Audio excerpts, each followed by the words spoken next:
बनाए रखिए।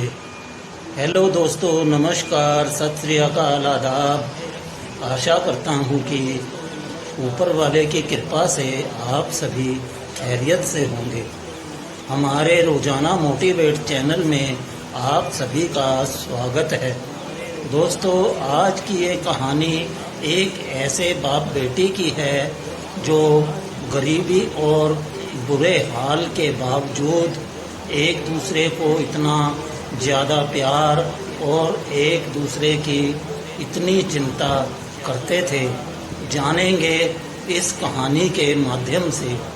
दोस्तों, कहानी वीडियो को पूरा सुनिए और हमारे छोटे से चैनल को सब्सक्राइब ज़रूर कर लीजिए। तो चलिए शुरू करते हैं। दिल थाम के सुनिए।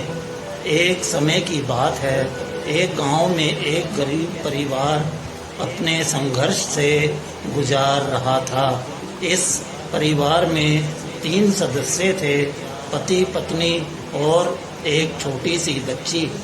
गरीब व्यक्ति को नौकरी नहीं मिल रही थी, जिससे उनकी आर्थिक स्थिति बहुत तंगी में थी। कभी बच्ची अपने माता पिता से पूछती थी, हमारे घर में सब कुछ ठीक कब होगा। वह दूसरों के घरों को देखती जहां सब ठीक रहता था और वह अपने घर में हर दिन नई परेशानी का सामना करती थी। उन्हें हर रोज यह सोचना पड़ता था कि आने वाला कल कैसे बीतेगा और खाना कहां से आएगा। पिता अपनी बेटी का हौसला बुलंद करने के लिए रोज घर से बाहर ले जाकर एक पहाड़ दिखाकर कहते, बेटा, इस पहाड़ को देखो, यहाँ ऊपर वाला रहता है। उनसे प्रार्थना करो कि वो सब कुछ ठीक कर दें। वह बच्ची रोज प्रार्थना करती कि सब ठीक हो जाए और दुआ करती कि उसके पिता की जॉब लग जाए। दोस्तों, कहते हैं दुआओं में भी बहुत असर होता है। बस देखना ये है कि दुआ कितनी शिद्दत से मांगी गई है, तो ऊपर वाले को भी दुआ मांगने वाले पर कृपा करनी पड़ती है। एक दिन उसकी दुआ का असर हुआ और उसकी पापा की सेना में जॉब लग गई। तीनों बहुत खुश हुए। उन्हें लगा कि अब सब ठीक हो जाएगा। लेकिन समय हमेशा एक जैसा नहीं रहता। कुछ दिनों बाद इस राज्य पर दूसरे राज्य ने आक्रमण कर दिया। जो सैनिक पिता थे, उन्हें अब युद्ध लड़ने जाना था।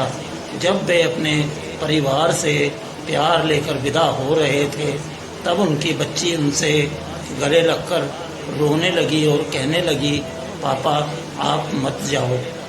मैंने आपके लिए ऐसी नौकरी मांग ली है जिसके कारण आपके जान पर बन आई। मत जाओ, हमारे साथ रहो। पिता उसे बहुत समझाते हैं, मुझे जाना होगा।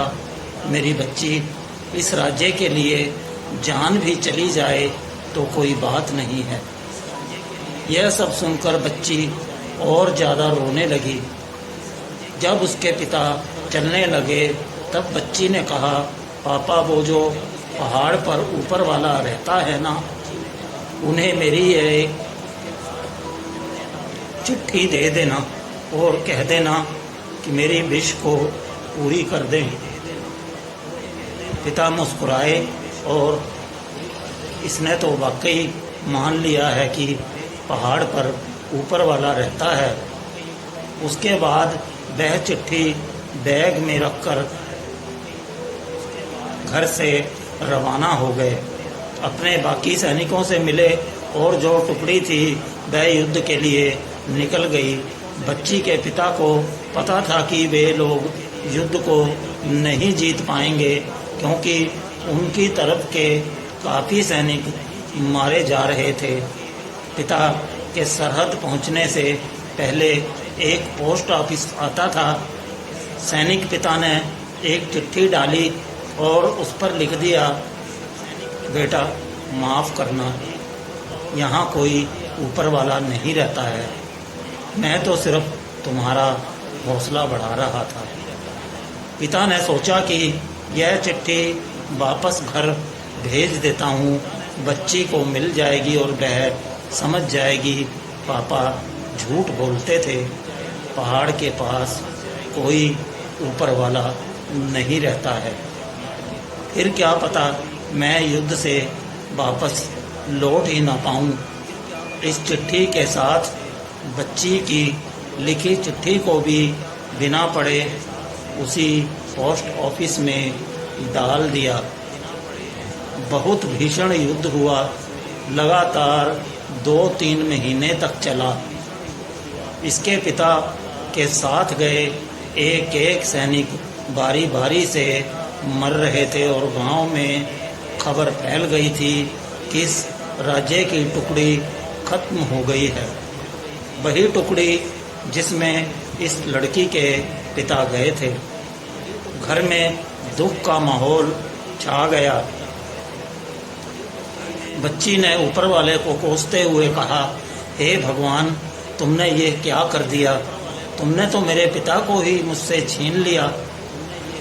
3-4 महीने बीत चुके थे। एक दिन अचानक दरवाजे पर एक व्यक्ति आकर खड़ा होता है। बुरा हाल, बेहाल, दुबला पतला, फटे कपड़ों में, जैसे उस व्यक्ति को किसी ने बहुत मारा हो। उसके हाथ में एक चिट्ठी थी।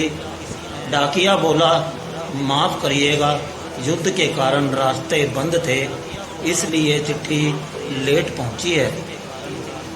डाकिया वाले के हाथ में वही चिट्ठी थी जो पुत्री ने पिता को जाते समय ऊपर वाले को देने के लिए कहा था, और पिता ने युद्ध पर जाते समय डाकिया को यह लिखकर दे दिया था कि माफ़ करना, ऊपर वाला नहीं होता है, मैं तो तुम्हारा हौसला बढ़ाने के लिए झूठ बोलता था। पिता के हाथ में जब वो चिट्ठी आई तो वे बहुत भावुक हो गए और सोचा, पढ़ता हूँ कि आखिर मेरी बेटी ने इसमें क्या लिखा है।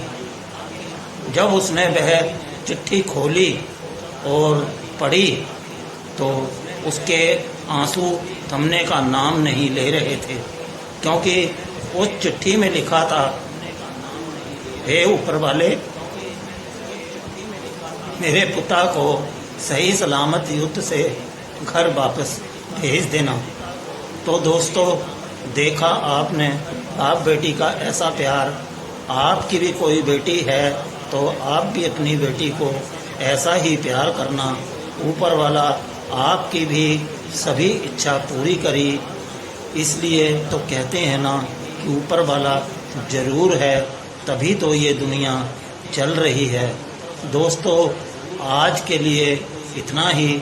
वीडियो अच्छी लगी है तो लाइक शेयर के साथ चैनल को सब्सक्राइब ज़रूर कर दें और बेल के बटन को दबाना बिल्कुल नहीं भूलना है। तो मिलते हैं एक और कहानी वीडियो के साथ। तब तक के लिए नमस्कार, सत श्री अकाल, आदाब, जय हिंद।